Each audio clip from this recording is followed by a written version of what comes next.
Martin will probably get there when he gets here in like 30 minutes or something. Hi guys. So hello people on the stream. There are other people in this room besides me, but they're all shy. There's 5 other people. You can hear them talking. So this is our 10th weekly basic income discussion. So that's a milestone. Pretty proud of that. This time we're talking about human purpose.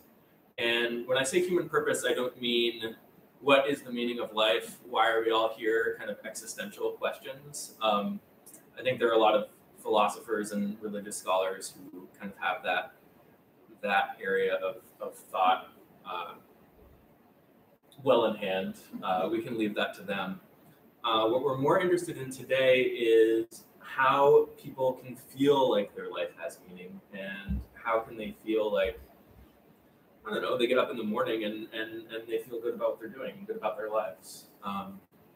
So we had a couple optional readings this week. I've picked a few quotes from them to help prompt the discussion if we end up needing that. But yeah, the first one is an article from, what's The Atlantic? Mm-hmm. Yeah, and it's tips for how to find meaning in your job, or how to, just how to find purpose in your life, while you're at your job. And there's a lot of, one of the common criticisms of basic income, especially as it pertains to jobs, is that if people don't have jobs anymore, then they won't have meaning or purpose or fulfillment in their lives. So I think that this article kind of brings to bear the idea that hey, this isn't true for a lot of people, and they actually need tips to help them like make it through the daily grind and that kind of thing. And then the second one is an article from a blog called Slate Star Codex, which is a great blog, and you should check it out. The links are below the video. I'm not actually going to add anything there, but I'm doing the pointing thing. And he talks about depression and suicide, and it's some pretty heavy stuff. But one of the biggest things, he's a psychiatrist.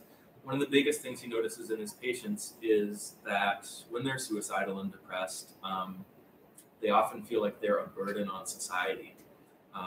So how do we help people not feel like they're a burden? So those are kind of the that's the stuff we've read about for those of you who actually read the articles, which many of you did, and I'm happy about that. So I don't know. Does anyone have any thoughts to start us off with? How can people? I don't know. How do you guys find purpose in your lives? Does anyone have any thoughts about that? How many of you find purpose in your jobs? How many of you have jobs, for one thing, like a real job? Okay. Real job? 1, 2. Okay, so 2 out of 6 of us have a real job, and that's why a lot of us have time to come to these 2-hour discussions every week. Well, how do you define a real job? You mean a 9-to-5 job? A job that... I think that's a great question. How do you define what a real job is? I think it has to be something you get paid for, and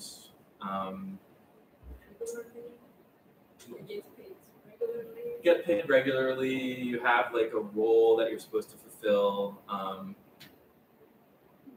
So you need to be employed, but if you have your own business, that's not the same as having a job. I think it depends. I mean, your business is probably borderline real job. I mean, you don't work on it full time. I don't know. Another question. Yeah, go ahead. Let's just say, I don't think that full-time employment is the definition of a job. I think that it's, do you have something that you get some kind of monetary, is monetized for you in some way over the course of, some period of time. And the idea that it has to be 40 hours a week or 30 hours a week or 23 hours a week or 32 hours a week or any other definition of full-time, part-time, et cetera, that people use is really kind of not the point. Okay. If you're taking care of an elderly parent, for example, maybe you're not working full-time, maybe you're working part-time. Maybe you decide to start your own business and you're putting 80 hours a week into it and you're making $30 a week from it. That doesn't mean that you're not, maybe you're not employed, but you have something that you go and work on that has meaning to you. And the purpose of that meaning is to get to monetize your time.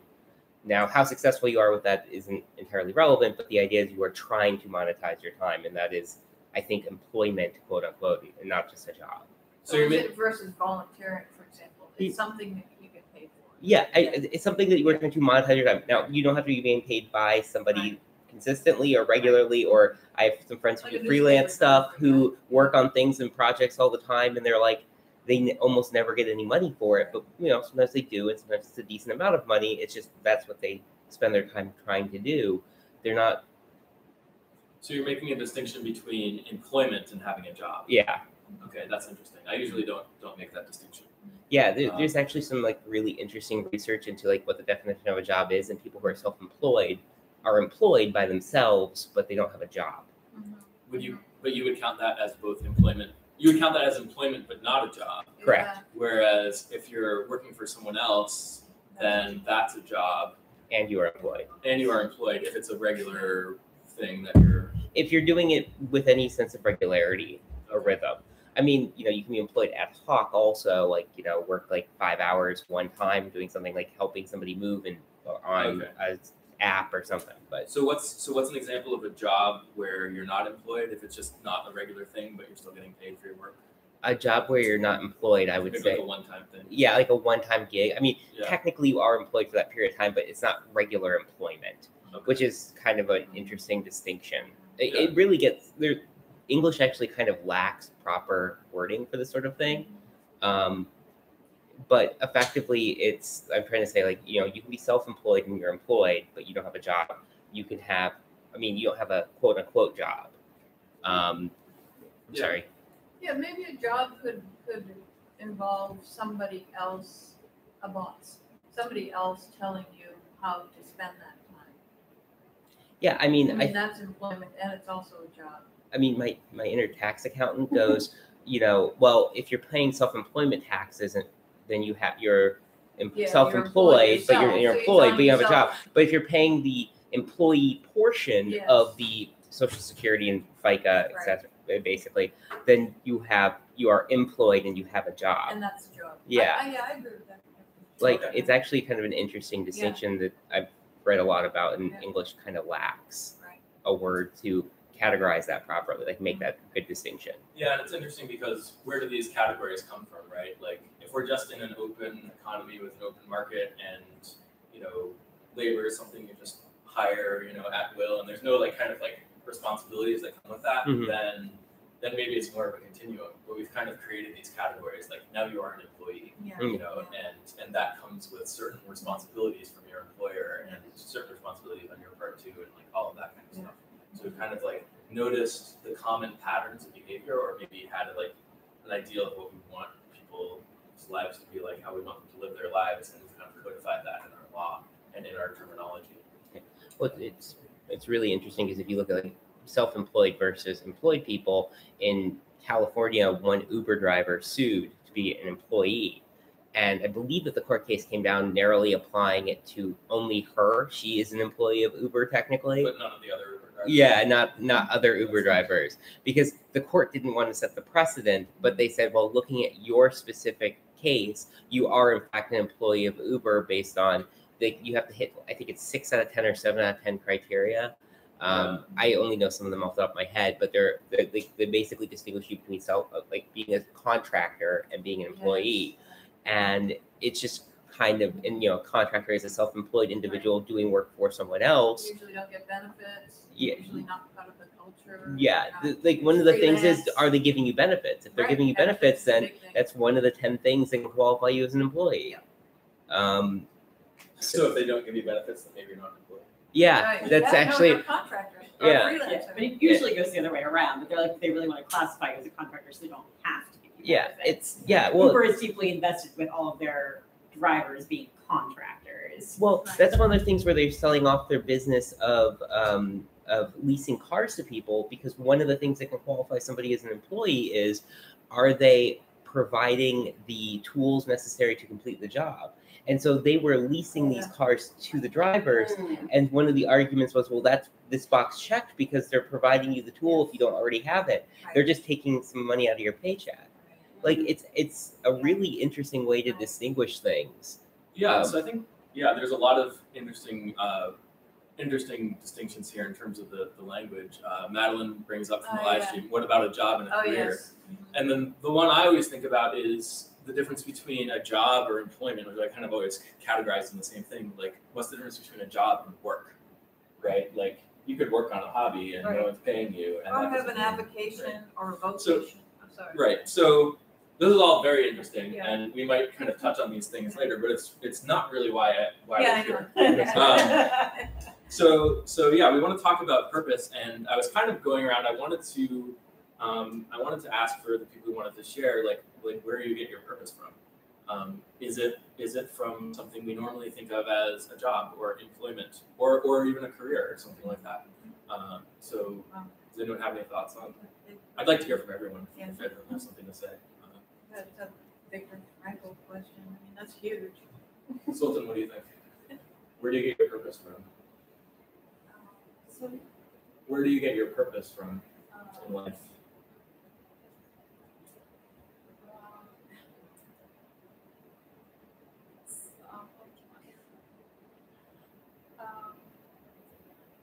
I will answer later. Okay. I need to structure my sentences. All right. Mom, where do you get your purpose from? From more than one source. I mean, The main answer better be, like from your children. that is my first answer. My first answer is from my children.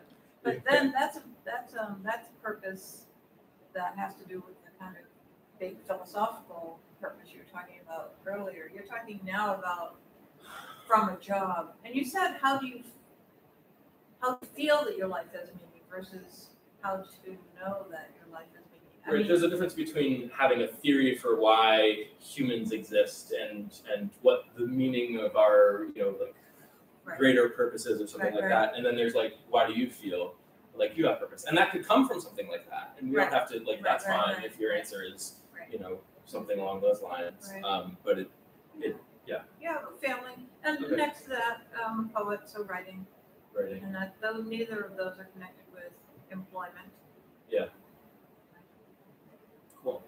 Elizabeth. I did not come prepared with an existential thought. Hey, purpose. What makes you get up in the morning? That's a very different question Yeah. because, while my job is unionized, I will eventually get fired if I don't show up for work. So, That's true. Okay. and I'm trying to define purpose in my head. It's I do actually like a lot of my job and feel like I spend a lot of time in theology, so I keep wanting to say phrases like meaning making, which is sort of Meaning making. far afield from this stuff. And that, because I'm trying to sort of think about what do we mean by purpose? And I have a sort of intuitive sense of what you mean by that, but not enough apparently for me to be able to come up with a real answer. I guess my short answer is that I find purpose both in some of the work that I do for the job that pays me and in a lot of the volunteer work that I do, and also in relationships that I have, where obviously I'm doing work in that, but it's not the same kind of work as a volunteer gig. Cool. Good answers. Well, part of it is I want to see how humanity actually ends up if I last that long. How if we get this.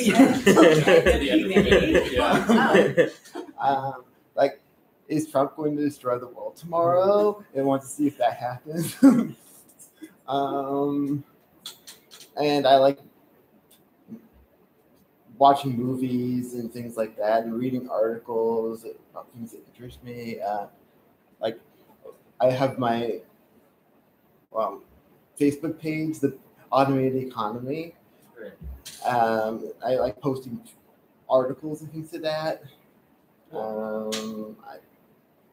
So stuff that stimulates your mind. Mhm. Cool. David. Yes. So my actual job I find interesting and challenging, and I like to be challenged to some degree. Yeah. So there's some meaning in that. There's some meaning in expanding yourself and pushing yourself.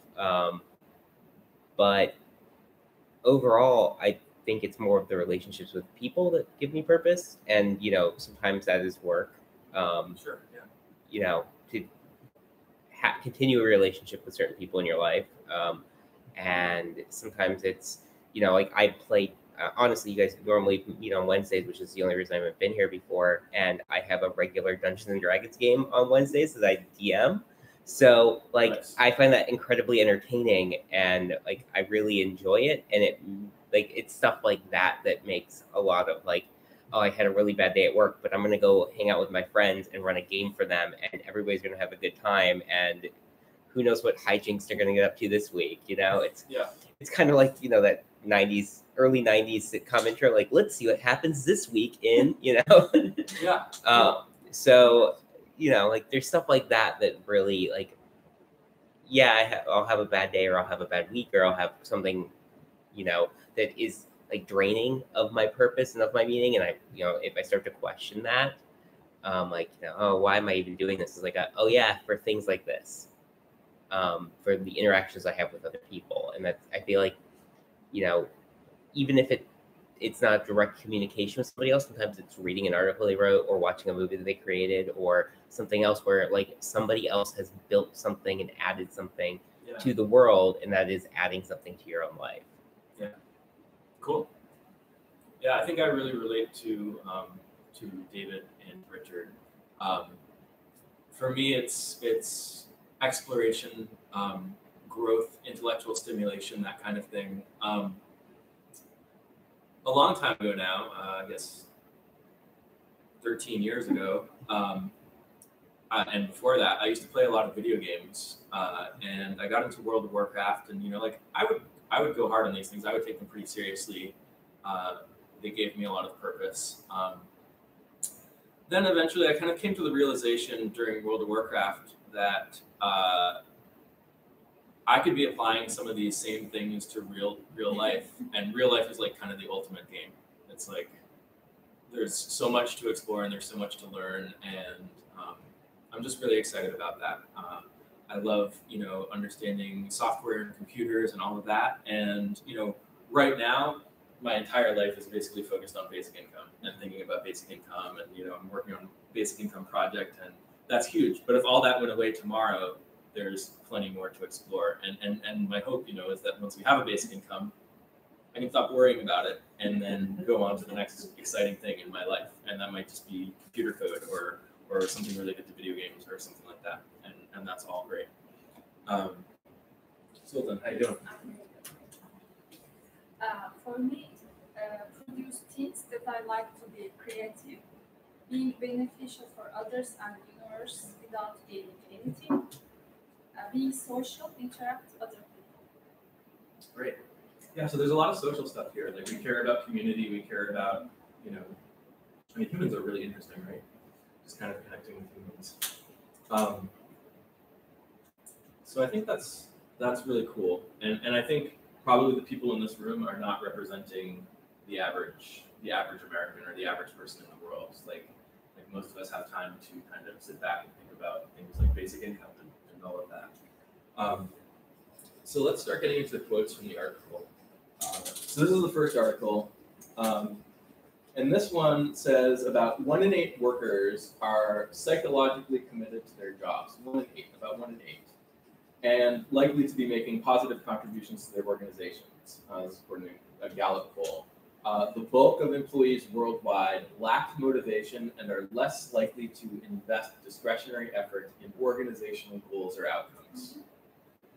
So this is basically saying that 7 out of 8 people are not really that into their jobs and pretty miserable at work. So this brings up an interesting question, which is, and obviously the people who get a chance to talk about this kind of stuff and argue about this kind of stuff are the people who are more likely to be interested in their jobs and interested in their work, because, they're maybe people who are in intellectual jobs, or their jobs afford them the freedom to, do that, or they have the money to do that. I don't know. Do you guys believe this quote? Does this Yeah, go ahead. I think that your input saying like, well, 7 out of 8 people rather are like, don't like their jobs is like a little bit of a negative perspective of it. Okay. I think that, okay, 1 out of 8 people love their jobs. So I can believe that. I'm not one of those 8, but like, I also don't hate my job. Like, I just kind of like, I think it's kind of interesting sometimes. Most of the time I'm frustrated with things, but I'm okay with it overall. I don't love or hate it. Okay. And I feel like, most people on most things are relatively neutral. Like in the entire scope of humanity, people on most things are relatively neutral. They don't love or hate something. And so I feel like most people probably view work that way. Okay. You don't have to be committed to your job to not hate it. Right. Maybe there's more disaffection. Maybe that's a better word for it, not hating it or loving it, but Oh, that's how connected can you be to, say, an organization of which you're just a small part? You don't really care that much about the product overall. You have your piece to do. I worked with software companies for a long time, for example, and we'd have organizational meetings where everybody was trying to get excited about the product, but nobody really was, because they're not at the top. They're not the ones who invented it, and they're not the ones who make a lot of money from it. Stockbrokers do. So you do your own little piece. And I think it's more like not having another purpose other than going to a job that most people experience, so that the job isn't so bad, but it isn't great. It doesn't fulfill them either, because they're not really thinking in terms of what they could be fulfilled, how they could be fulfilled. It's a structure, and they're expected to be in that structure. And that's the way it's set up for everyone, really. Most people. So it's like you have to sleep every day or you'll die. You have to go to work every day or you'll die. Yeah, you have to survive. So you have to survive, and that's just a given. That's a foundation. Right. Whether or not you enjoy it, sometimes you do, sometimes you don't. Sometimes you like the people, sometimes you don't. But yeah. I just really want to say I love that you used the word disaffected, because I feel like that is perfect. Yeah. Like that is like maybe 1 out of 8 people love their jobs and are motivated. 6 out of 8 are probably whatever, Yeah. indifferent, disaffected, something Yeah. of the like, and then there's probably some number 1 or 2 out of 8 that hate their job. Yeah. They have to get in on time. They have to produce this or that, but they're not. Yeah. They're not analyzing it. They're not like thinking, "Oh, my life is terrible because of this job." No, they just feel like. But it's they're not enough. excited about it either. It's not. Okay, that's interesting. So Madeline says, attach work to ideals. Well, duh, that's the whole problem. Yeah. If you're cleaning toilets at the airport, how much meaning can you attach to that? So I think that's a good question. And it also kind of prompts the question of, if we give everyone a basic income, are people still going to clean toilets? We need them to. Are they going to? Have the robots clean the toilets? Like earlier this week, I posted an article about how there's this robot that can move into a hotel room and clean in a fraction of the time, and uses high frequency UV light or something like that, and even kills like fleas and things because it damages their DNA. Is it like ultraviolet light? Mm-hmm. Yeah. UV, yes. That's cool. Yeah, so I think for me, my answer to this question is, it depends on the amount of the basic income. If you set the basic income so high that nobody's going to be willing to clean toilets at any reasonable price, then maybe that's too high of a basic income. But I can also imagine a world in which maybe some of these undesirable jobs, they end up paying more because people have the option of saying no. Yes. And that's not necessarily a problem. We talk about motivating people to work, but should it really be like a moral thing, like you have to work to support your community, or you have to have a job or employment to support your community? Or should it be that there's a labor market out there, and if that labor market needs you to work, it's going to pay you enough to incentivize you to work? And I really feel like the second option makes a lot more sense and feels a lot more efficient to me, just in terms of allocating that labor and allocating resources in the economy. So I don't know. And then the people who are cleaning the toilets are not doing it because they're desperate, and if they're not cleaning the toilets, they die. They're doing it because, well, that's enough money to make me clean some toilets, so I'm going to do it. Yes. Yeah. Excellent. Well, so there's this. sure that most of you we're not old, or either not old enough or not, we're not politically aware enough to remember this. But very early in the Bush administration, junior, not senior, they were talking about how he wanted to increase the number of migrant visas for farm workers. And he was saying, well, Americans won't do these jobs even for $50 an hour. And everyone's like, no, I would do that for $50 an hour. Like for $50 an hour, we would go out and do that. The problem is these jobs don't pay $50 an hour. Right. And so, there's some line to distinguish there where people were like, like you were saying with cleaning the toilets, if somebody will raise their hand and be like, for that amount of money, yes, I will do that. Right. And that person's not going to be depressed. They're like, there's all this money I'm getting. Right? Yeah. In the article, it says you are just as likely to love your job if you are making $30,000 a year as if you are making $300,000 a year. Yeah, so that's an interesting point. But depending on how you define Depending on the job. So I think that they're probably looking at just people on average. You pick some people who make a lot of money and pick some people who make not as much money, and then you expect kind of the same percentage to love their job. Here it is.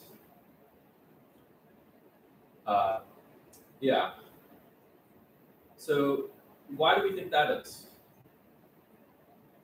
What's the question again? Why do people who make a lot less money enjoy their jobs roughly as much as people who make a lot of money? $30,000 or $300,000. Why do they enjoy their jobs roughly the same amount? Yeah, go ahead. Well, I mean, there have been a lot of studies about raises, for example. When you get a raise at work, you're happy for about 2 weeks, maybe 2 months. But then whatever the job was to you before that, you settle back down to that level of satisfaction. Right. So in some ways, even though we're talking about, I'd clean toilets for $50 an hour or pick fruit for $50 an hour, because that's a choice, and I also have this basic income, that's a different situation than, well, I'm in this job that I'm disaffected from, and so I get a raise. So that's for a bit of time, that makes me happy. But if I'm basically not very happy, it doesn't last. It's not going to last. So those 30,000 a year job people and the, what is it? 300,000. They already like their jobs, from my point of view. Or maybe they're just sampling the people who just got raises. Yeah. No. They already like their jobs, and it's not going to change that much. The money for a lasting effect. Yeah, I think that intuition is right. I agree with that.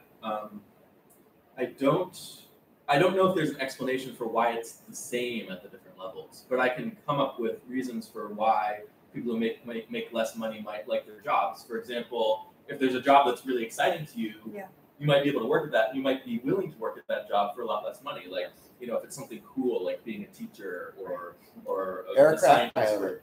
What's that? Aircraft pilot. An aircraft pilot. I thought they said a pirate. Aircraft pilot is an interesting one because they get paid a lot, and I guess no, they only get like $24,000.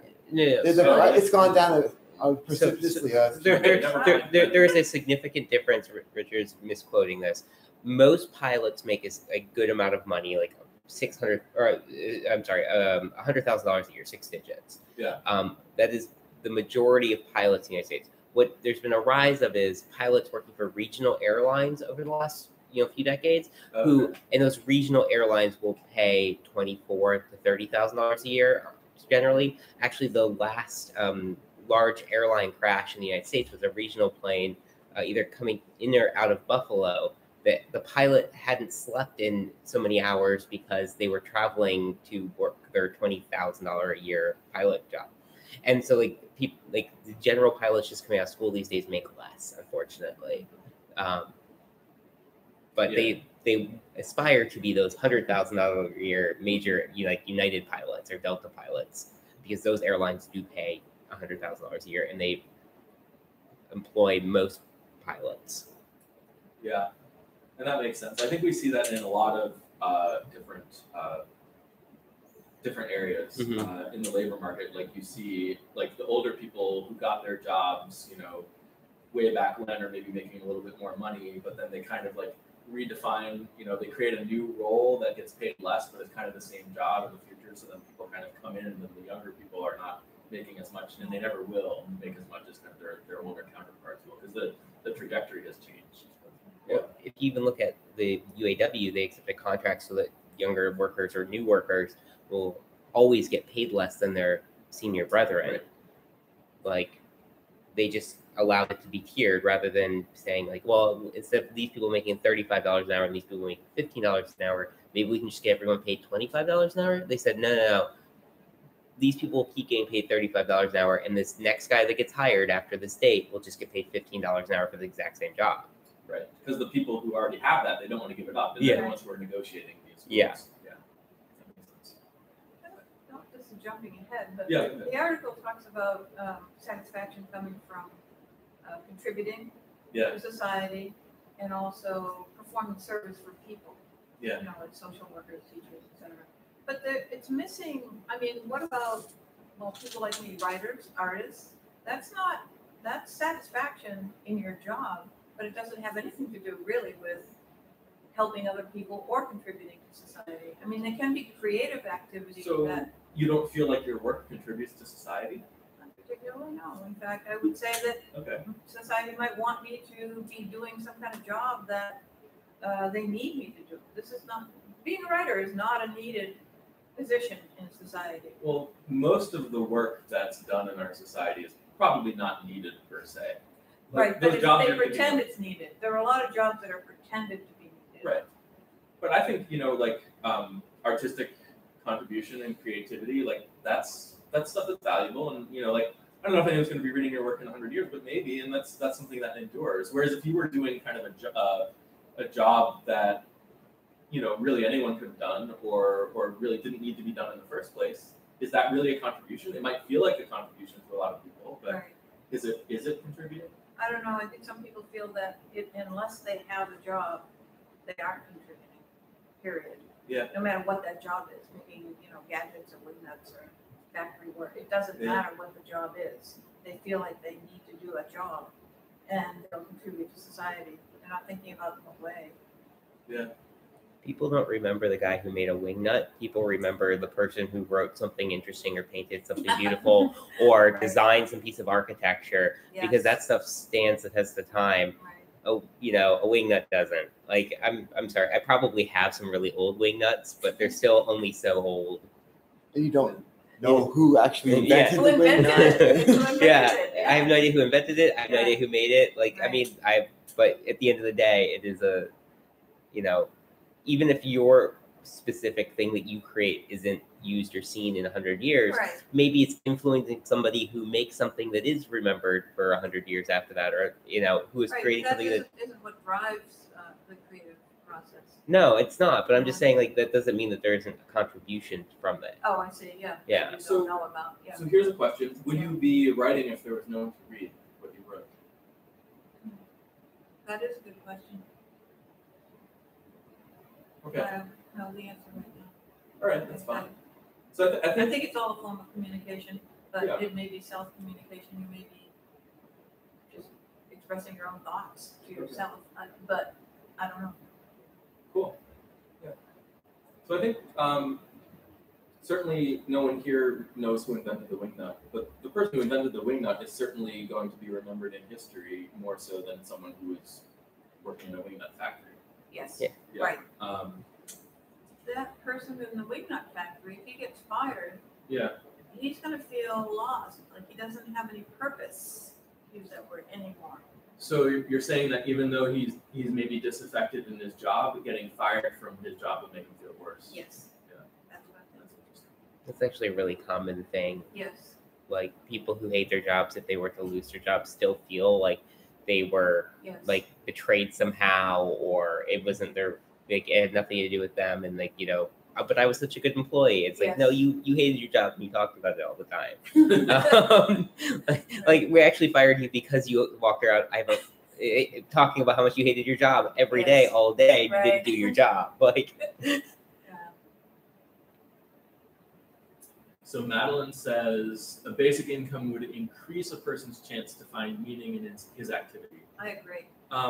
Okay, so you agree. Now, but what if this person, got fired from their job? Do you feel like they're still going to feel the way they feel today? Or do you feel like maybe part of the reason they were upset they got fired from their job is because they lost the money and it's kind of all pooled into one thing?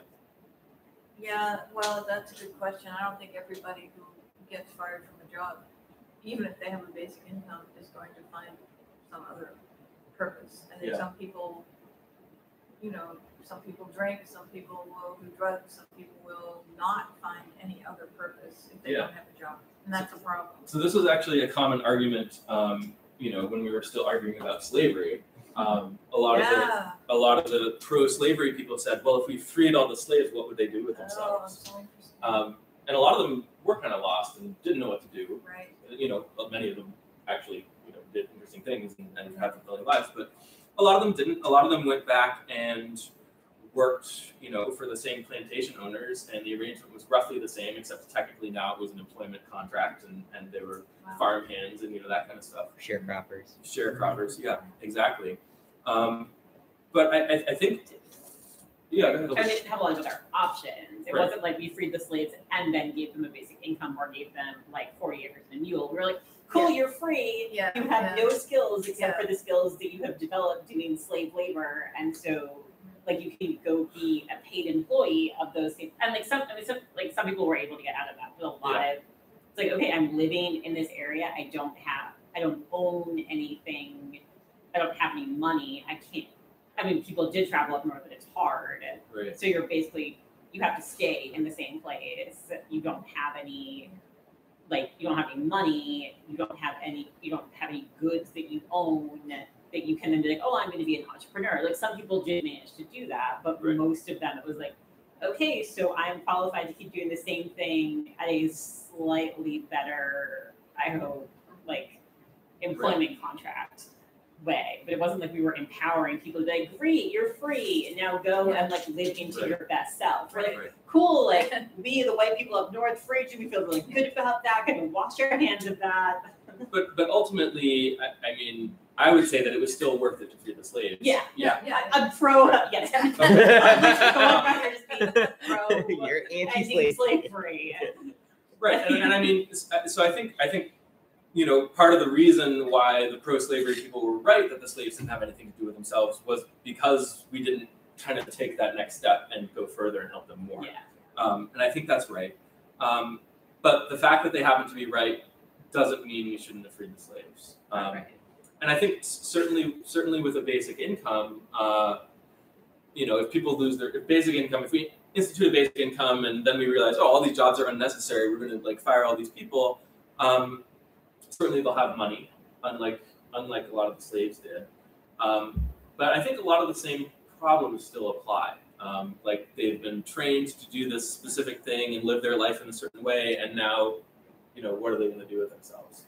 And I think this is a real, legitimate concern, and we maybe want to think about how we take the next step for people like that. But I don't think it means that we shouldn't allow this to happen. Like we shouldn't give them take the first step to giving them the freedom, which is saying like, hey, there's this work that you're being forced to do, and you're not going to be forced to do it anymore. I think that's a good thing. Kind of in the same way that freeing the slaves is a good thing, even though it brings up some kinds of complications and problems.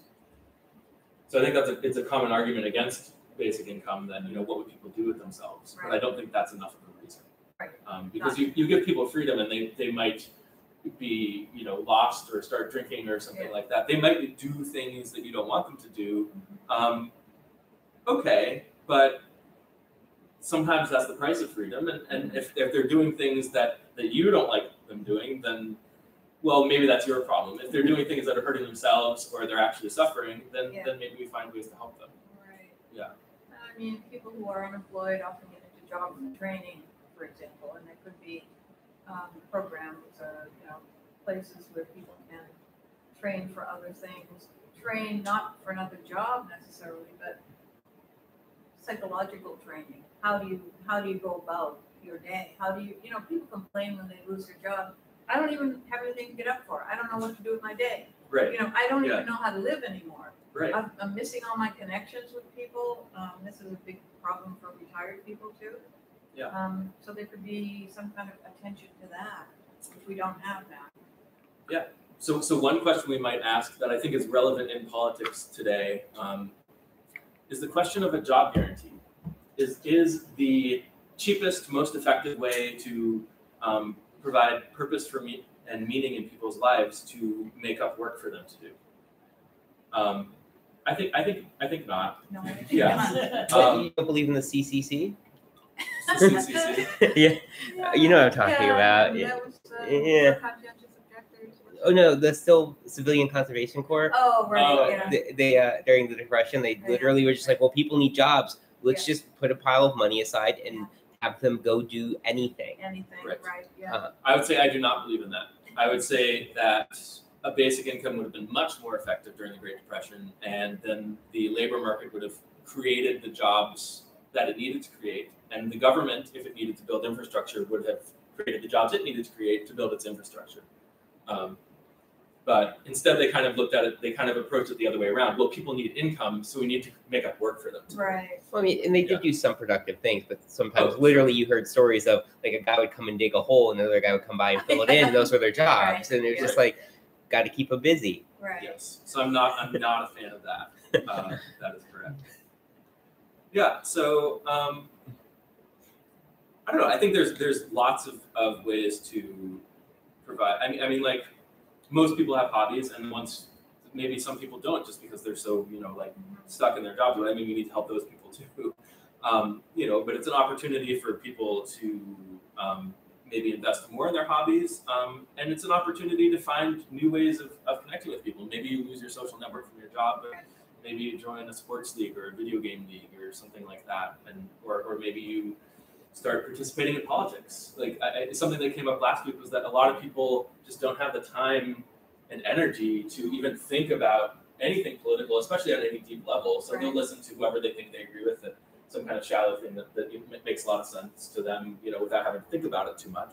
But people can really participate more in society if they have the freedom to spend their time in that way. Yeah, it's sort of maybe off a little bit, but don't you think that the way it's set up now, society, the educational system is there in a way as a training ground for being in one place for a long time and receiving information from a boss, a teacher. It's very structured, and I think that early on, a lot of kids have trouble adjusting to that kind of structure.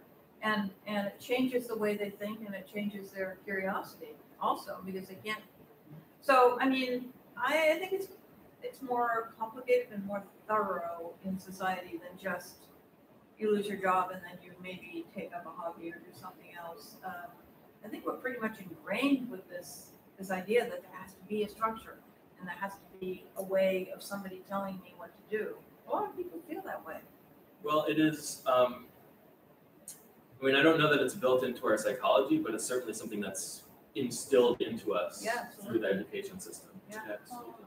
Maybe they will lose their connection with their colleagues, but they will have more time for socializing with other people if they don't have to work. Mm-hmm. Yeah. This was the case for me when I was working. I was working very hard. I was getting tired when I got home. So only once in a week I was able to socialize. So, outside of work. you'll be able to be helpful for them. Yeah, David. So interesting, point of people not having human connection if they didn't have a job, you don't meet people and etc. I believe it's the UK is either talking about or finally actually acted on a Minister of Loneliness, which sounds a little bit like something out of Monty Python to me, but something out of 1984. Yeah. I was going to comedic, not dark, but okay.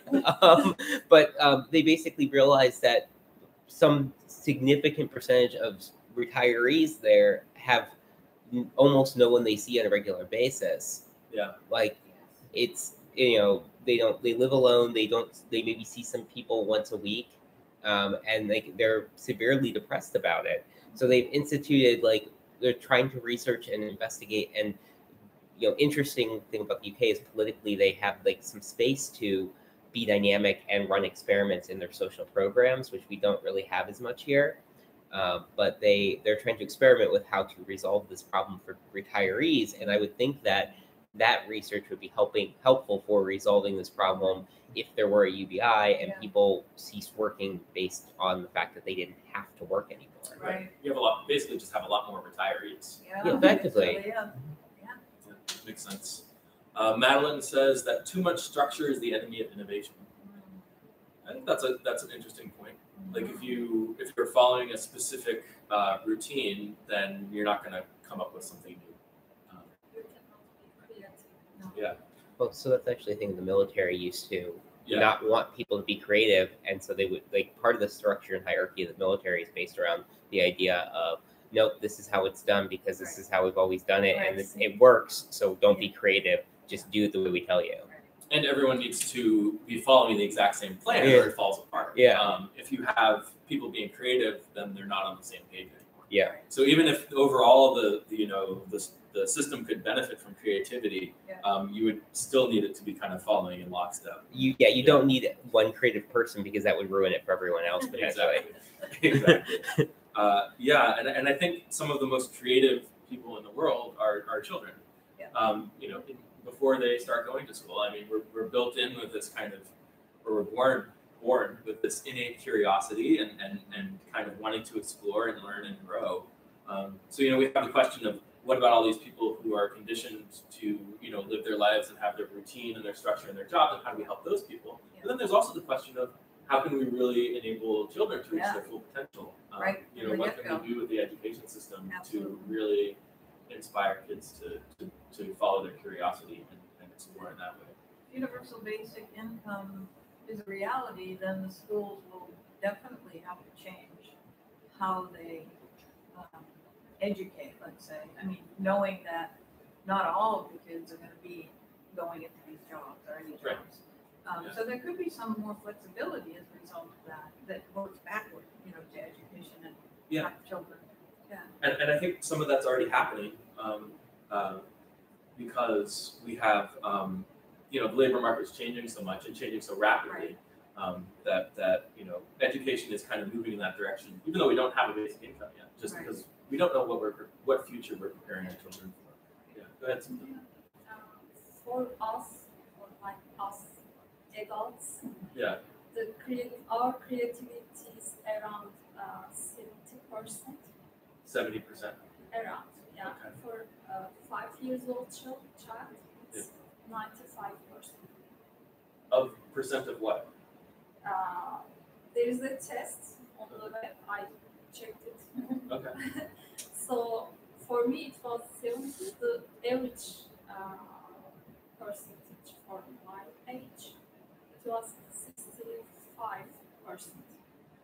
So a little bit better than my peers, but for children, it's very high. Very high. Yeah. So maybe there's a way to keep that going. Go ahead. I don't know exactly what test you're talking about or what the criteria is, but they do try to test creativity and giving you a problem where there isn't a clear solution, where it's not necessarily a to add 2 and 2 together. It's how many triangles can you make with this thing? And that kind of stuff is really interesting to see because that does go down over time for a lot of people. And then people with certain professions do worse with it, like people who are in heavily structured environments for longer. It's actually kind of interesting because you see that go down among college students. People who spend more time in colleges and universities do worse with some of those creativity functions because they're because there is, especially in countries like India and China, where they're studying for exams and the exams are very strict. Everyone in the entire country takes the SAT kind of structure, because when you're trying to get a high score on this one thing, you have to conform to everything and you are forced to act within a rigid structure, and you are taught how to think to do well within that rigid structure. And so thinking outside of that rigid structure is harder for you. So the education system and our jobs kill our creativity. Yes. That's Right. That's kind of some of it, yeah. Are almost 100%. So Madeline's saying Brooks is talking about taking risks here. You can only take risks and not be afraid if others don't depend on you. So he recommends asking what you would do if you weren't afraid. Right. I find fear is a super good GPS director of where you want to go, even if there are social obstacles in the way, he said. You should also ask what types of pain you're willing to endure, he added. Every profession involves a certain sort of pain. So this is interesting because a lot of this advice in this article, I'm thinking like, how can you apply that to people who don't have jobs? He's talking about like how to find meaning in your work, how to find meaning in your career and your job, but how do you find meaning in your life independent of that? And it's interesting because I think a lot of his advice kind of carries over as well. And if you had a basic income, if you had just money that you knew was there, then there's all kinds of risks you might be able to take that you wouldn't feel comfortable taking if it meant not only that you were letting down other people who depended on you, but maybe putting yourself in a situation where you're poor and you don't have a home or don't have food or something extreme like that. And one of the arguments that a lot of people make in favor of basic income is that it allows more people to be entrepreneurs, which is a fundamentally risky thing to do. So I think that's a good thing to bring up. Yeah. Let's go to another quote.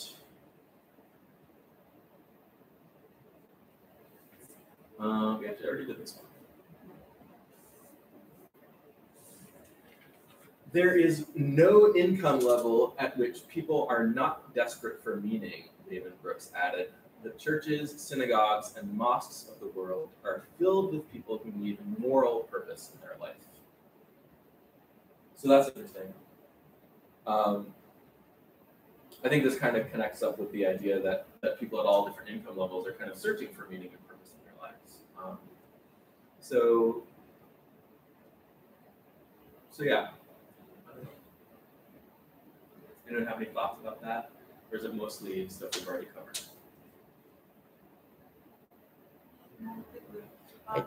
I think it ties in a lot to the $30,000 versus $300,000 a year. Yeah. It is interesting that people will adding a religious element to it, but I don't feel like that's the purpose of this conversation. Yeah. I'm like not interested in talking about moral purpose. Yeah. In this specific context. Yeah. And mostly I want David Brooks to stop talking. But like we can continue to go through the article. Madeline is saying he's confusing work with life's meaning. Is he confusing work with life's meaning? Or is he just wondering what the connection is and exploring what the connection is and saying that maybe there isn't as much of a connection as we might naively assume? Yeah, I don't really ever understand when people talk about how meaningful their job is. I don't see how a job really can be meaningful. The word job means to me that it's somebody else's idea and you're executing it for an organization or a structure. How can that be meaningful to you? I don't know. I'm just putting it out there. I don't know. But if you have like Madeline has talked a bunch in the chat about how Brooks is talking from a position of privilege, that like he as a freelance columnist gets to.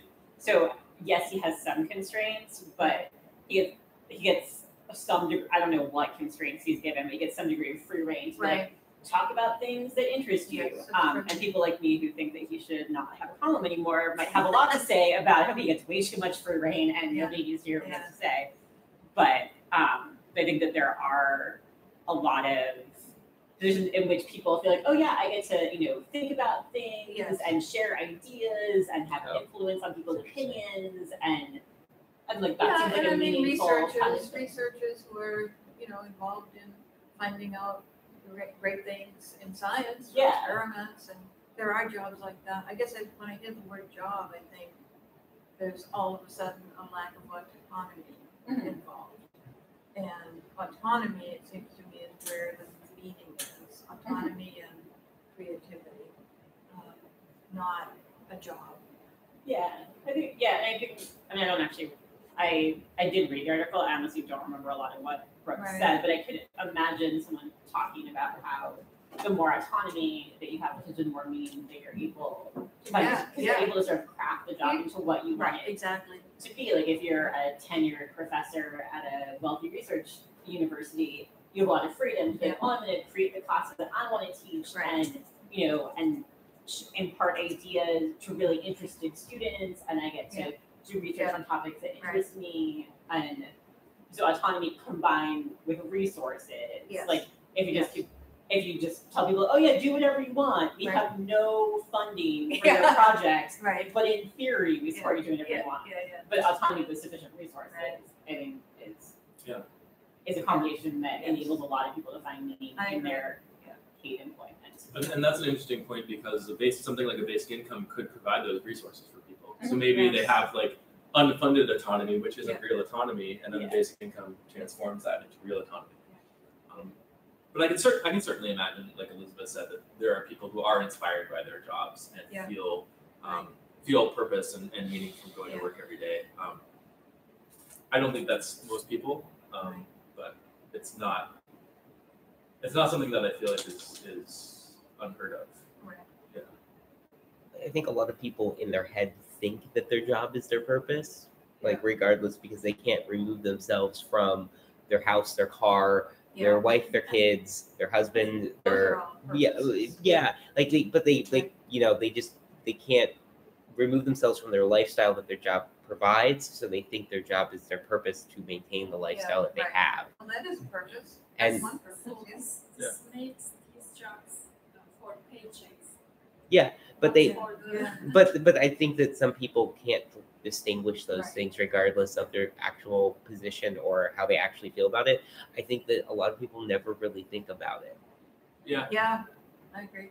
And culturally, we often equate people's job with their purpose. Like often when you're meeting strangers, one of the first things people will ask is, "Oh, what do you do for work?" As if that defines people, as if we're all living in that privileged position of being like, yes, like I, search for new planets, or I teach, excited undergrads about, the theory of life or whatever. That as if we're all in these positions where like, oh yes, what you do for a job is really defining, because and we're in this societal structure where it's like, oh yes, like I'm an accountant, and that becomes like what defines you, even if you're just like yeah, I mean it's kind of interesting, but like it's not like I want to talk at great length over drinks about it. It's just like what I do, that pays my bills and is, moderately interesting. I don't hate it, but it's not. I have a friend that actually has a position on that goes, he absolutely does not, like if he has like a social event, he refuses, like he tells people, don't ask anyone what they do. Like they don't do that. And his default is to ask people what they do for fun. And instead of what they do for work. And I think that's kind of just like an interesting societal perspective. It's actually a thing what we do in America that like other countries don't do, is ask what people do for their life. Like, what do you do for work? I believe it's very common in the UK also, but if you go to, basically anywhere that is not Western Europe, it is a much less common question. Yeah, it's funny because I don't really ask people what they do for work. I say, well, how do you spend your time? But then they get, like really thrown off. They're like, well, what do you mean? like, what's my job? Or like, how do I spend my time? That's a very vague in between of the two questions. Yeah. And I'm like, well, whichever one has more meaning to who you are as a person. Like, I'm trying to get to know you. So which one do you want to, but maybe what do you do for fun is a better question to ask, because it's more, more concrete and specific. Yeah. So I might steal that one. Yeah. So I have this list. So he has these seven kind of like pieces of advice in this column, and we've already kind of touched on some of them. Attach work to ideals. So that I like this one because it says work, and work can be more than just your career or your job or your employment. Got all these different terms now. Didn't mean to muddy that. Yeah, no, it's fine. It's Your main because flavor. language is weird. It can throw us off sometimes. But attach work to ideals. So I think, what do you want the world around you to be like? What do you want your life to be like? And kind of drive towards that. And that can be work, whether anyone's paying you or not, and it can feel like you're accomplishing something. So we can actually pull up here it is. Oh, right. David Brooks finds column writing, he's a columnist. He finds column writing perpetually unsatisfying because he's always having to think of the next thing. Each column is failure. Each column is a failure because you're turning them out so fast. The work becomes more satisfying when he thinks about the daily grind as a means of pursuing loftier ideals. Okay, so that's a good point, and I think we can do that independent of whether we happen to have a job or what that job might be. I think there are a lot of jobs where there are no loftier ideals that you could be striving towards. So I'm not familiar with David Brooks. I apologize. Like I did read this mostly, but which actually there's a whole other point that's not a good. Yeah. Is he a Whig? See what? Is a Whig political ideology? Is he a Are member of there the any- Whig Party? Is are the there Whig any- Party still an active thing? I don't think it's something that people. I haven't heard anyone say they were a Whig in modern times. Yeah, delete HIG because It's a political movement from the early United States. It was Democrats and Whigs, I believe, were the two political parties. Yeah. Because in the Atlantic article, it says his ideals include advancing Whig political ideology. I ended up not clicking through on the link, but I'm now googling David Brooks. It is a weird thing. Yeah. Sorry, if that's what he's into, that's kind of that's more interesting to me, which than anything else. Like I didn't exactly love this article for several reasons, but if he's a Whig, that makes him more interesting to me. Yeah, I mean I have a lot of opinions about him. Well, you seem to have a strong opinion about him, which is why I'm kind of curious. Like, obviously he's a known entity in the universe that I am just unfamiliar with, but is he an active Whig? Because that's I don't think he's an active. Sorry, he has described himself as a moderate. Okay. Saying in a 2017 interview that one of his callings is to represent a certain moderate Republican Whig political philosophy. Okay. So it doesn't seem that he I self-identifies didn't mean to sidebar that. as an actual Whig. I just saw that and thought it was like, if that's what he believes in, I just find that more interesting than anything else. Right. Yeah. The Whigs are like a historical part. It's like the no names. They're not a party anymore. Right. Exactly. Yeah, she's Yeah. talking about it. He's always commenting on News Hour. He's a moderate conservative. Yeah. Yeah. Okay. Yeah. Okay. Yeah. So I think. I don't know. I don't know how much I agree with everything in this article, but I like the idea of having something to be striving toward. I think that's meaningful for a lot of people. So certainly for me, it doesn't always have to be the same thing, but always something that's out there that I'm excited about working on or working toward. I think that's cool. And the next one is recognize meaningful moments. So this is interesting. Partly as a way to get around if you're not actually working toward anything long term, but you maybe have a moment of something that's meaningful to you, or something like appreciating the little things in your life. I think this is a common thing that people do to kind of rationalize their daily grind. Yeah, it's interesting because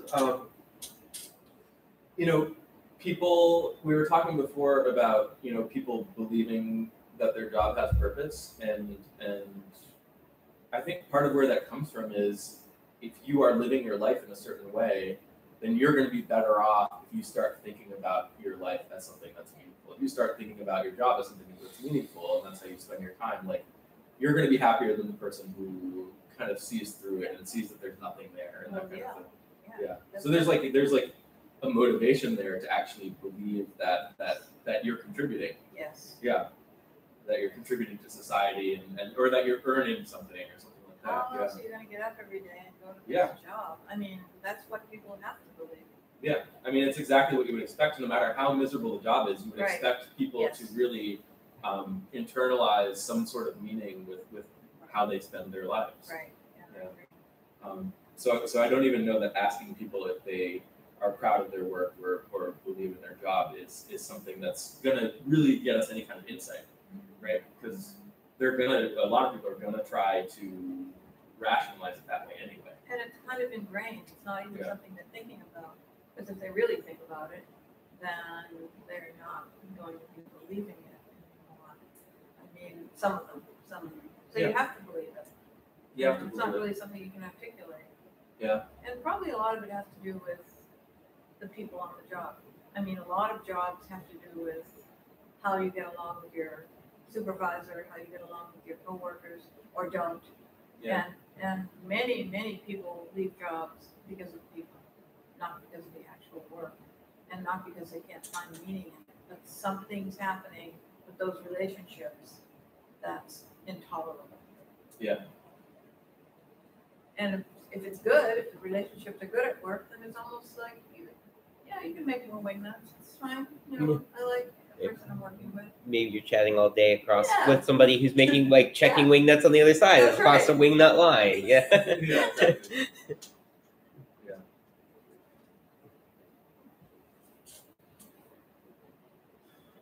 So Madeline is pointing out that the meaningful moments he's talking about have to do with creativity. I agree. And some jobs it can be really hard to find meaningful creative moments in.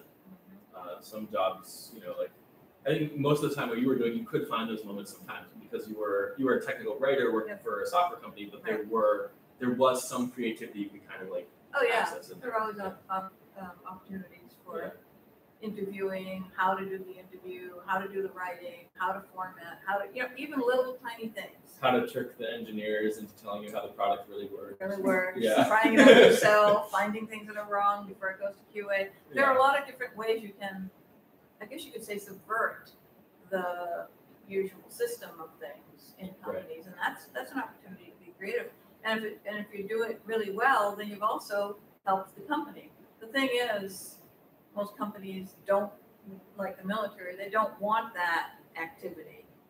Yeah. Because that means that if everybody's not following the rules, then there's a kind of chaos. So they don't want anybody to start doing that unless they're hired to be an innovator, which is a weird thing when you think about it. It is a position now in some companies, especially like startups. They're like, I've seen the job posting for innovator, and that sounds interesting. I wonder what qualifications you need for that, and then prove it. Yeah, and you probably need a certain score on the creativity test. Yes, that's right. It's obviously a 5-year-old's the best person for that job. Yeah. So Madeline finds David Brooks very condescending. That's fine, Madeline. You don't have to apologize for that. And she's pointing out that people who clean toilets, where are they going to find their creative moments? Right. And I mean, you could really, really try to stretch and come up with some scenarios, but for the most part, no. I'm sure that someone who cleans a toilet has had to be creative once or thrice, but as a general rule, it's probably not the kind of creativity you really are proud of. No. Yeah. But finding a more efficient way to do it, using a different mop, there's all these different. I know it's a lot of that stuff is so prescribed from above these days. There's a few companies that control most cleaning, and they say this is how you do it. I know. Yeah. So Madeline points out that if we had a basic income, everything he says would make sense, and I think that's kind of right, because if we had a basic income, people would only be working in jobs that they wanted to work in anyway. Yes. So there's already kind of a baseline of I want to be here doing this thing, and and then they'll find their meaningful moments and all the other stuff. I just want to point out that workers who actually want to be there working in their job are going to be better workers than ones who don't. Yeah. In the draft in Vietnam, the soldiers who enlisted voluntarily were much more effective soldiers than the ones who were drafted involuntarily. Makes sense. Because they wanted to be there. Yeah, they were signing up. Yeah. A lot of people enlisted to not go to Vietnam, though. Yeah, well, that's true. They got to choose where they were posted. If you enlisted before you were drafted, you got to choose where you were, not where you were posted, but what branch you were in, and you could specify the contractor specialty. So a lot of people who thought that they might be more likely to be drafted for whatever reason were likely to like sign up for the Coast Guard. Yeah. So that's a good point. So that could confound, Yeah. you know, kind of the happiness measures. And when I read about this, I don't know if they were controlling for that in some way or not. Were they looking at soldiers who have the same rank and the same position, and some were drafted and some enlisted voluntarily? Yeah. I'm not sure about that. But I wouldn't be surprised if it was still true that the ones who enlisted, even though they were in the same position, were happier. I wouldn't be surprised either because they clearly wanted to do that. Right, exactly. Yeah. So the next one is serve others or don't. So we have a David Brooks and we have an Arthur Brooks in this article. Yeah, I don't know if you remember that. So David Brooks is the columnist and Arthur Brooks is the other guy. Arthur Brooks is the president of the American Enterprise Institute. Look at the Conservative two think tank conservatives in commenting in Washington, the DC. Atlantic. Like, Hey, everybody, you know, like no matter where you are on the political spectrum, what you want is for humanity to be as successful and prosperous as possible. And there's just I just feel like the people would have gotten a better article if they didn't have two conservatives commenting in it. But yeah, okay, that's you a good know, point. like Hannity and Hannity So it's more don't have the same criticism ring to it. of me picking this article than anything else. Yeah, so No, it's a valid article in every way. It's actually kind of interesting though to have like the double downing of political perspectives, where Yeah. you see that like, you know, Fox News doubles down, not to get political, but like MSNBC doubles down the other way. Like oftentimes they have people that they bring on to affirm their position, right. and then you see CNN will have two talking heads with them yelling at each other because they don't really care what people believe. They don't have as much of a slant, and I think everybody. Yeah. Yeah. So serve others or don't. Well, I don't think that means anything on its own, because either you are serving others or you're not. But I think, I think this is just the idea that you're serving some kind of purpose. yeah.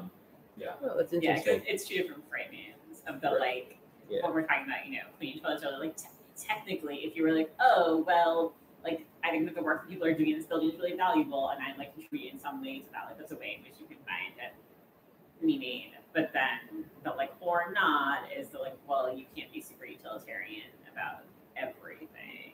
Right. The like nobody would enter, you know, a marriage with a utilitarian mindset. That was like, don't say nobody, but the sort of broader point about, you know, wanting to really that you get more meaning out of something if you really love what you're doing, instead of just being like, well, okay, I'm, you know, contributing to this larger good and thinking about it in a like more cost benefit formulaic way. Yeah. And I think this also, you know, like as Madeline said, I think most of this advice would actually be more effective under basic income, because you can kind of choose more Yeah. like where you want to direct your energy and that kind of thing. If you've just got some routine job, like, are you really making these choices? Yeah, if Probably you're serving not. others as a waitress, that's not exactly meaningful. Yeah. Well, you know, the thing about adding meaning just like through job titles is Yeah. an interesting thing, because that's like a thing people do in this country now, where they try to assign meaning through a job title, where like, you're not a, you know, retail worker, you're a team member. We're a team here. And I feel like the first company to say that is like, oh, that's creative. And now that everyone does it, I it's know. lost any meaning because it really has no meaning. Right. Yeah. And yeah, that gets into your toxic dynamics of like, this store is like your family. Yeah. And like, which is framed as like, oh, and so we all support each other and it's great, but ends up being like, so then you should definitely want to come in on the weekend because we're like your family. We shouldn't have to pay you time and a half to work on Sundays. Like we've fostered this like false intimacy, and so then we can use it to leverage. Yeah. Yeah. So the next one is ask why you do what you do. And certainly this question is a lot more interesting if the answer isn't because if you don't do it, then you will be poor and starve. Right. Yeah. Yeah. So again, with Madeline's theme of these little nuggets being more relevant with the basic income. Right. Follow fear. We already talked about that one. be conscious of life stages. So this is something that Madeline was upset about. Why is Arthur Brooks telling her what she can do at her age? But I actually liked this one just because it's talking about like at your your brain has different capabilities at different stages of life. But nothing. I agree with Matt. I don't like this one. You don't like this one? No, but go ahead. I don't know. I think about mathematicians and economists and intellectuals and kind of their progression that they go through, and like most of the kind of new creative stuff is going to be like their 20s, 30s, that kind of thing. Not true for writers. That's why I don't agree with Okay, yeah, and the timeline and a lot of the elements are probably different depending on when you do. Mathematics for sure, Yeah. but I don't know about. So even the interesting thing with like mathematics though is, you see some people come up with something later because like they've had the idea forever, but they don't reach the point in their career where they can publish it and get recognition for it and have people actually pay attention to it until later. Like, it's really a kind of a sense of where you are society wise as to whether or not like what your contribution will even matter if you're 20 or 30, or some people in different fields need to wait to be 60 to, like, if you're a politician, you're probably going to have more people listening to you as a politician when you're 50 to 60 than you are at 30. Yeah. Not like even necessarily publicizing it, but having the kind of tools that now the network. you can articulate it. Mm-hmm. You may have had the idea or the insight or the intuition in your 20s or 30s in math, for example, but you didn't have the proofs. You didn't have the education yet to figure out how to explain it. In writing, that happens a lot. You might have a lot of great ideas in your 20s and 30s, but you don't really have the writing skill yet. You have to do a lot more writing to get to that level. Well, I've heard of some authors like will have an idea for a book that they just kind of put in a shelf for 30 years because they're like, I'm not ready to write this book yet. Yeah. And, and some people are at 23 and some people are at 63 or 73. Yeah. But, people will put it in the shelf and like they know that's something they want to make, have meaning to them to write, but they don't get there. Yeah, so I think that's a little bit constricted, his idea about ages. Yeah, I mean, when I think about the mathematicians, I still think, like people in their 20s and 30s are going to be able to figure out proofs. Yeah. When you get older, your mind just doesn't work that way. But I agree with David's point that maybe you proved something in your youth and it's really great and you're excited about it, but no one's paying attention to you. Yeah. And then maybe you can disseminate it to the world later. Right. But I think that kind of lines up with this. I think it lines up with once you're older, now you're teaching, now you're promoting, and now you're disseminating. So maybe you did the work and nobody paid attention to it, and maybe it comes out later as you're an older person. But yeah, and I'm thinking, I'm still thinking more in terms of mathematicians, and it's going to be different for writers, and it's going to be different for different kinds of creative work. Yeah. So I think that's a good point that maybe he's applying this too broadly. I'll take that. Yeah, I mean, well, Madeline was talking about the Supreme Court justices. I mean, when you think about the politicians or presidents, how old they are, and that now we're giving them a lot of. It's not just because they can promote themselves necessarily. We're giving a lot of respect and expectation to their thinking because of their age. It's not in spite of their age. It's because they've built up this foundation of thinking and wisdom. And judgments may be wisdom better. And judgment, Yeah. yes, but not necessarily thinking in Not terms speed of of thinking, right? No, It also could be because if they're 40, they'll have 40 more years to be on the court. But if they're already 70, then they'll probably only have 10 or 15 or whatever more years. Yeah, most So it's like associations to get them confirmed, you mean? Because the other side is going to be like, all right, it's only 15 years. Well, I mean, most people who are confirmed to the Supreme Court are in their early 60s, and they generally retire in their early 80s if they live that long, and etc. And that's just kind of the thing. It's like it's kind of a reward at your end of your career, and okay, well, we need somebody who's really good, and it's like, well, this person would either retire in a few years because most federal judges retire at 65, right? And or they can go on the Supreme Court and influence things for another decade or so. Yeah. So that's interesting, and I think there's certainly a lot to the wisdom and judgment that comes from experience. Yeah. Even if you're not quick thinking. Right. So be conscious of life stages maybe is a little too narrow in what its advice is. Yeah. I think that would apply to a specific type of person who's doing a specific type of thing. I think you're right about that. I think Madeline's right about that. Don't invest everything in work. Yeah, I don't know. I think people who are doing it because they're driven, that's a sense of purpose. And I think like Madeline is saying, sometimes he's confusing happiness with purpose. So someone who's just investing everything because that's what they feel driven to do, that person has a lot of purpose. And maybe they're making themselves miserable in doing it, but they're driving towards something. And I think that's fine. Certainly if it's a job you don't want to be doing, then you shouldn't invest everything into it. Yeah.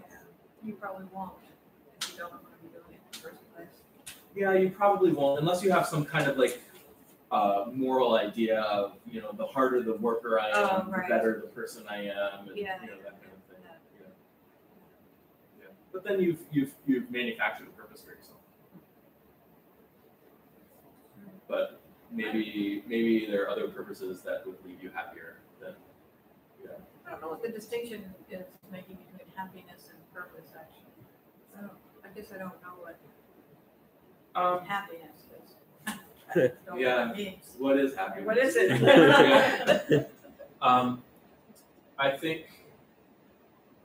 I guess he calls it meaning. Find meaning at work. Yeah. I think happiness is a part of it. They're not exactly the same thing, but I don't know that he's drawing a clear distinction. I think he wants to help people use these tricks or things to find happiness and to find meaning, and to kind of ties the two things together, which is not altogether an unreasonable thing to be doing. Slightly tilting the same axis, of perspective. Like if you feel like you're driven with purpose, that's one perspective. You can really be driven with a purpose and not be happy about it. Like there are people who work until they're 30 to become a doctor and decide they absolutely hate it, but it's their purpose nonetheless. Yeah. I think that it's kind of a meaning is a drive, being purpose, and then happiness is fulfillment within that purpose. That's a good point. Yeah. So let's go to the Scott Alexander article, which Madeline just brought up. So she's mentioning that the line about how we don't owe society anything. And what do we owe? Do we not owe society anything? Why should we? Why shouldn't we? Is this from? This is from the second article. Contributing to or being a burden, maybe feeling you're a burden because you're not contributing to society. Yeah. Society is a big thing to feel that you're contributing or not. Closer in family, people who are counting on you. But the whole idea of being a burden to society doesn't really make sense to me. I feel the same way. And I feel like if society needs something from you, then society will pay you what they need to pay you to get you to do that thing. Right. And that's markets, and that's what's efficient. So this whole moral, you owe something to society, how is that efficient? How is, why don't we just say, if you need someone to work, if the economy needs someone to work, then it will pay whatever wage is appropriate to get that person to work. Why do we need to provide an additional incentive for people to kind of contribute? I don't know. Well, looking at that though, what's the point of minimum wage if everybody will just get paid what society decides they need to do work? There's some argument there about minimum wage. Well, minimum wage is, people would do this work for less, but we can't let them because it would be a detriment to society. Well, I would argue that minimum wage is an example of an inefficiency in the labor market. If you had something like a basic income, maybe you wouldn't need a minimum wage anymore. And then you could have, people who work for $3 a month as a puppeteer. I don't know, like whatever you want to do, right? Yeah, no, that's actually a really good point. You wouldn't need a minimum wage with that because the minimum wage is effectively the basic income. Yeah. Or maybe we could break down this barrier a little bit between, volunteer work where we're like, oh, it's okay that these people aren't being paid because they're volunteers and they signed up for it, and then like minimum wage. Like there's this whole gap there of potential, cool things that people could be doing that maybe they do if someone pays them a little bit of money and it's something they'd be excited to do. But maybe there's something else they're slightly more excited to do now, but you can give them a few bucks and they'll do this other thing that, I think that's fantastic, and I think that's great, and it's really efficient from a market perspective, and it's really efficient from a well-being perspective, the well-being of the workers. Yeah. And the idea that we think about jobs and employment as how people should be getting their spending money, it kind of creates this moral framework of like, okay, now we're holding employers accountable for taking care of their employees. Is that efficient? Is that efficient for people's well-being? Is it efficient for the markets? I don't know about that. And like if a company automates away 90% of its workforce, is it then that company's fault that they're no longer employing those people and those people aren't being taken care of by an employer anymore? What about the company that just never had those employees in the first place? Is it that company's fault for not hiring extra employees, or when you start thinking about like, oh, it should be the employer's responsibility to take care of the employee, you follow these kind of logical, you take it to its logical conclusion, it starts to not add up anymore. I feel like that's the role of government, to take care of the people. The idea that corporations are responsible for taking care of employees goes back to Ford and then World War II with health insurance. Like in the United States, the perspective of that is, based on our own history here, where other countries don't have that baggage. Yeah. And so, I realize this is a little bit out of scope, but it's interesting to like look at it from both the American perspective and the more international perspective, because the drivers for something like this are definitively different in various places. Yeah. And I just think that's kind of interesting, but specifically the corporate parentage, effectively, or patronage of employees is like, that's what that goes back to here. Before that point in time, most people were self-employed in this country. You mean as farmers? Not just as farmers, but yes, generally speaking, it was slightly more than 50% of people would be classified in today's terms as self-employed. Yeah. Maybe you're a barrel maker and you're working with another barrel maker, like a master barrel maker, cooper. That's the word I'm looking for. But like technically you're self-employed because you get paid based on the barrels you make and selling them. Right. And you're using his tools and you're giving him a commission off of it for using his tools and learning things from him. But like you are self-employed as a cooper. Yeah. And this article says the current monetary system makes people owe each other. Makes people owe each other? Yeah, the monetary system. Was that in the article? Yeah, it says the sentence is not just the same, but if we were living with a tribe, like in the past, we wouldn't owe each other at all. Oh, I see. Right, because if we're in a small tribe, then everything is very, tight knit. So you just do what you do, and there isn't any kind of large scale system of trade at that point. It's also very inefficient because now you're, using up resources, and you're not having kind of a division of labor at any kind of large scale.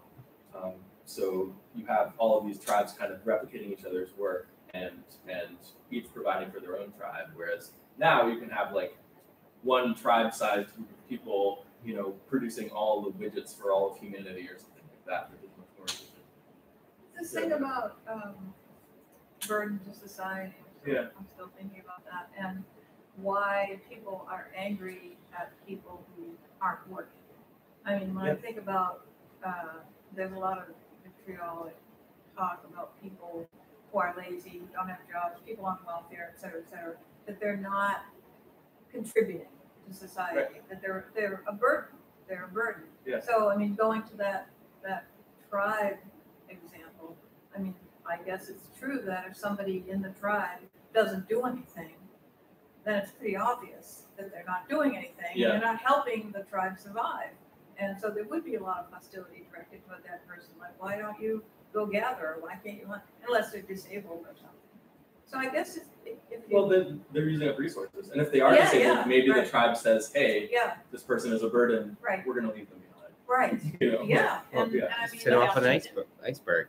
Like the Eskimos used to be, if you reached the age or you were unable to help society anymore, you went off on an iceberg. Oh yeah, the iceberg. Yeah, I mean, And- it's kind of a Yeah. weird trope, but it's actually historically accurate that some people did that. Right. Yeah.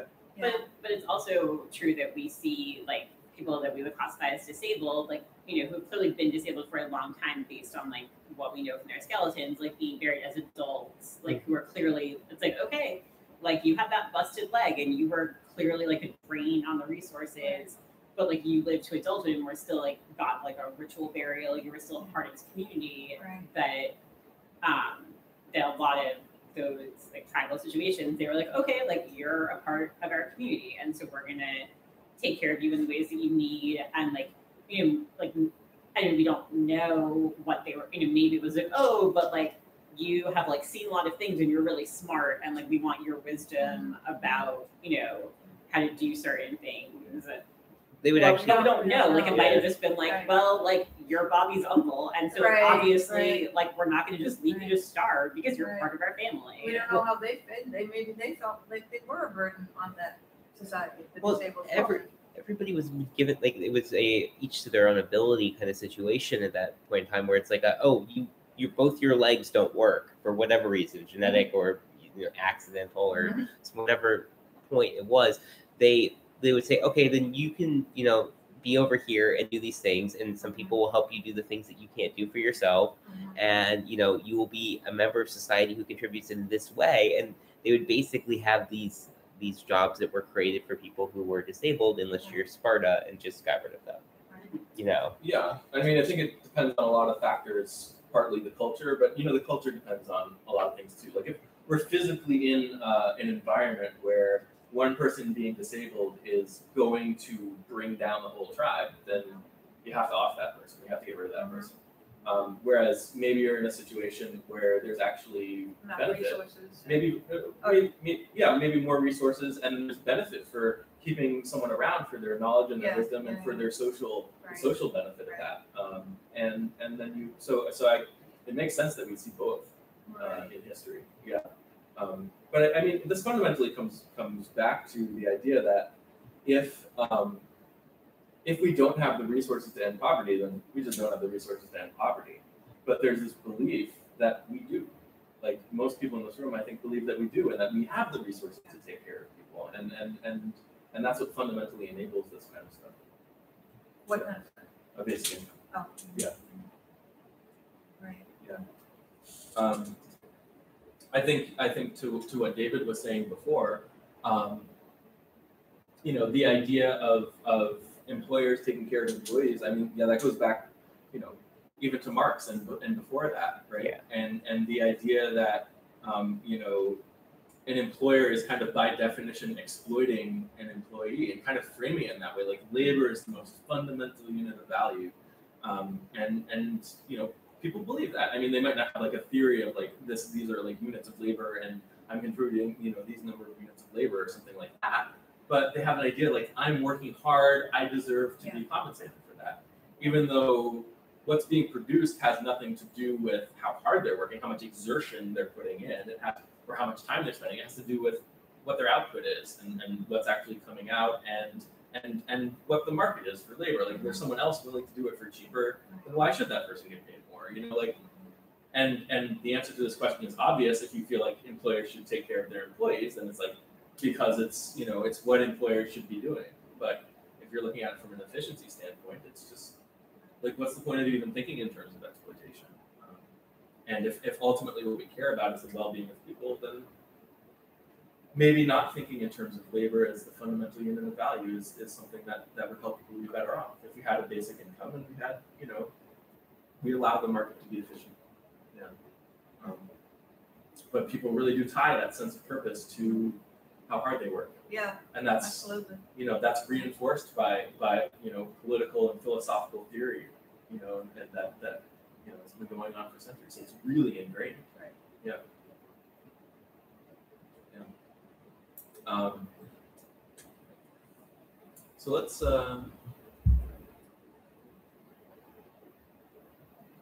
Yeah, so I like this quote, and this is kind of speaking to what we were just talking about. He says it's not always people with some obvious disability. Sometimes it's just alcoholics or elderly people or people without the cognitive skills to get a job in today's economy. They think that they're taking more from the system than they're putting in. And in monetary terms, they're probably right. Which is true, like more money is being spent on them than, they're kind of contributing in production in the markets or something like that. But we have to ask ourselves, what's the ultimate, I think in order for someone like this to feel okay, they would have to ask themselves, well, what's the ultimate purpose of the economy, of society? It's to take care of people, and I'm a person. Right. I deserve, to be taken care of, not because I contributed to something, because then what are you contributing to if not the benefit of humanity, if not the well-being of people, and you're a person, right? That's a stretch. Is a stretch? I think so. For people, to get people to kind of yeah. No, this is a big thing. Yeah. A lot of people are gonna cognitive stretch. Yeah. Yeah. Sorry, I was also a little bit like. Yeah. But I mean, contributing to what, right? Yeah. If you're contributing to a productive machine and it's not ultimately going towards people like you, then what are we doing? Like a lot of people talk about, like, what if people just aren't needed anymore for the economy and it can all be done by robots? Right. Well, those people are missing the point that ultimately what's being produced is being produced for people. Right. That it's not you don't need to be needed. Right. Because what you would have been needed for is ultimately the welfare of the people. There's a very interesting Philip K. Dick short story about that. What's Philip K. Dick? Philip K. Dick wrote a short story about that. Yeah. I don't recall the name of it off the top of my head, but there is a Philip K. Dick short story about a society where people are no longer it questions whether or not people are any longer needed for the use of consumption of products that are manufactured for the benefit of people, regardless of that. And it's really interesting. I don't want to spoil it for anyone, but it has been explored in science fiction before, and it's really kind of an interesting perspective to be able to look at and go, well, what would a society look like without that? And you can see it going terribly wrong. Yes. Have you ever read Player Piano by Kurt Vonnegut? Yes. Yeah. So that's another. Yeah. And there's this online kind of fiction story by Marshall Bryan called I think it's called Mana, where he explores a future in which some countries went one way and then some countries went another way. So the United States had, as people are no longer necessary for the economy, they just put them in really cheap, shelters that they build for them, and they just kind of sit there idle. And then you have Australia, where everybody is kind of, they're using all the resources to benefit everybody, and there's an explosion of creativity and innovation and all of that kind of thing. Yeah. So that's a really cool story that I recommend.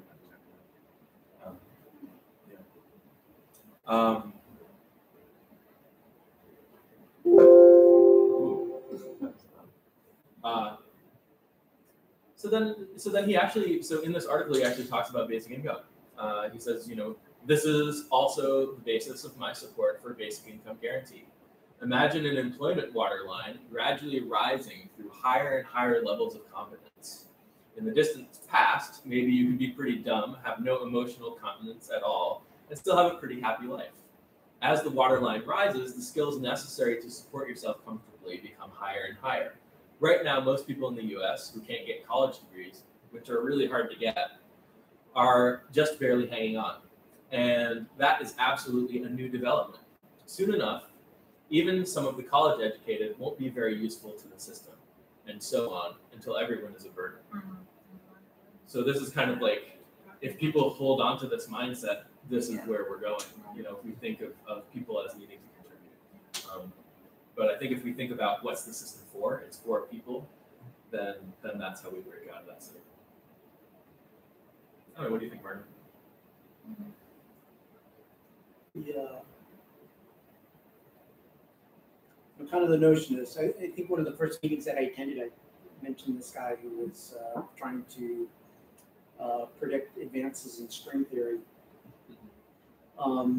And he also tried to use artificial intelligence sort of approaches to understand why some poems are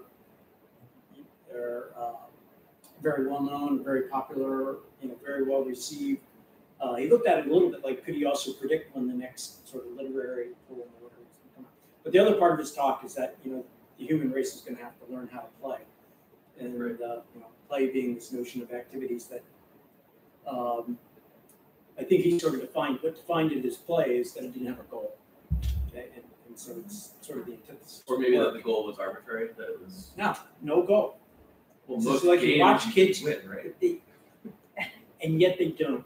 And he goes into, like, in his talk, and I think I have it in my notes. That was kind of essential. This notion of it didn't have a goal.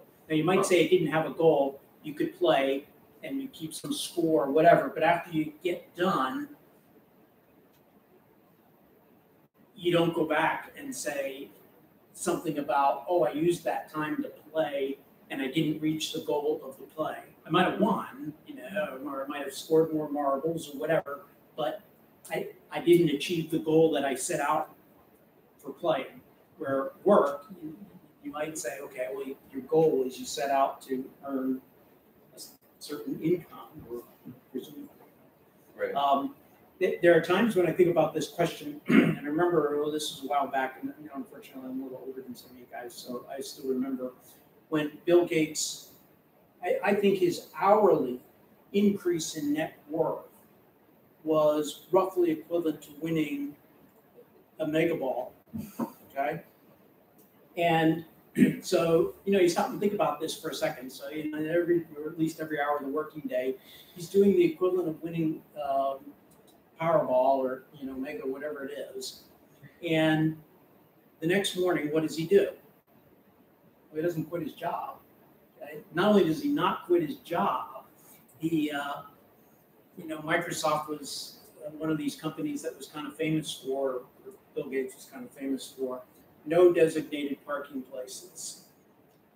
The way you earn a designated parking place at Microsoft is get there early enough in the morning that it's empty when you get there. And I think it's one article, I kind of read this, that sort of made the point of, since Bill Gates being Bill Gates, he tended to drive cars that people put Bill Gates' car, because it was the kind of car he wasn't showing up in a, in a kind of everyday Toyota, right, Ford, whatever. Anyway, so as I think about in the context, at least that first article, this idea of making up reasons why you would like your work, that I'm a little bit, I'm not too keen on that idea. It seems a little bit. The guy might have had a deadline for that article to his work, right? So I can imagine, right? We were mentioning that a lot of that advice could make more sense in a world where your work wasn't this arbitrary job that you had to go to. There could be some. I mean, I came here and listened to an MD. He's doing the machine learning and stuff at MGH. They're a partner with Brigham's, I guess. And one of the areas that is seeing some success in this team is in doing radiological readings and this sort of thing. And people kind of hinted around a little bit in the meeting, but finally at the end of the meeting, somebody asked him a question, and he goes, there are some radiologists who are really nervous about our work. In other words, they're going to be put out of work, right? Yeah. And then he sort of speculated a little bit on, will they be enabled by what we're doing? Will they be replaced by what we're doing? How much do we really know? But it's not exactly basic income, but I think even for those who, and then you have the guy up here, the economist there in that early debate, I haven't met that guy, but he's over at HKS now. What's in Jason Furman? Yeah. So my thought on some of this is that, okay, yeah, the economy and new jobs will come about and all that stuff, but sometimes you have to get from here to there, and you can lose an awful lot of people along the way. And as I've sort of mentioned, the guy who studied NAFTA and some of these other international trade agreements found that, the agreements worked great in the sense of they did exactly what they were supposed to. And sort of overall, everybody benefited except for the ones who lost the jobs. And, as a society, you could sort of say that we weren't even willing to, okay, if there's this pot of extra because these trade agreements all work, let's take 20% of the extra and use it to support moving those who lost jobs into another, if you will, line of productive work. And in one way, that should be like an almost no-brainer, because as soon as they start working, they also start paying taxes. So like, isn't this a sort of a win-win? And yet, we just went through an election, and to the extent that there was any real intelligent discussion on, say, topics like that, or even what we're seeing right now in, sort of a burgeoning trade war, it's always black or white. Right? It's absolutely black or white. You either like these or you hate them. And so I don't think that society, sort of notionally, that can only see black and white is going to get from where we are today to where we might be in the future without leaving an awful lot of people behind in a way that's not helpful. So I guess I'll kind of end with the question of, how do we get from where we are now to a point where people in general think of eliminating jobs as like a really, really good thing? Thanks for the discussion, everyone. Yeah, thanks for Madeline. I would like to say something Go about ahead. depression. Yeah. I believe that UBI also would be helpful for people who got depression. Yeah. Other people tend to blame the people who got depression because they think that it's a very easy thing. It's a thing that can manage easily, but it's not like that with UBI, and it is inherited. It's not mostly inherited being depressive. Yeah. So UBI would be very helpful for these people because it's not easy to try to earn money when you got a big depression, really. Yeah. As a person who got a big depression once, I can say that. Yeah. Thank you for sharing that. And I think you're right. I think especially as, something like a basic income could really help, like if we even got to a point of implementing a basic income, it could help people feel like they're not a burden. Right. Yeah. Go ahead. I watched on the Daily Show, there was this Native American author who was Heartberries or something like that she wrote. And in this one section they talked about that she had herself committed and her whole life fell apart because of that. But if she had a basic income or something like that, she might not have had to lose her housing or something like that, and it might not have been as bad. Her choice was either her mental health could worsen, or she could and while she worked and whatever, or she can commit herself and she could save her mind. Yeah. If your livelihood depends on your reputation, then that might prevent you from taking care of yourself the way you need to. So I think that's a really good point, and something we can end on. Thanks, All right, thanks guys. Thanks, Madeline. Girl by the Window, Girl in the Window, I forget what it is. It's a new book. It's fairly new. So the author's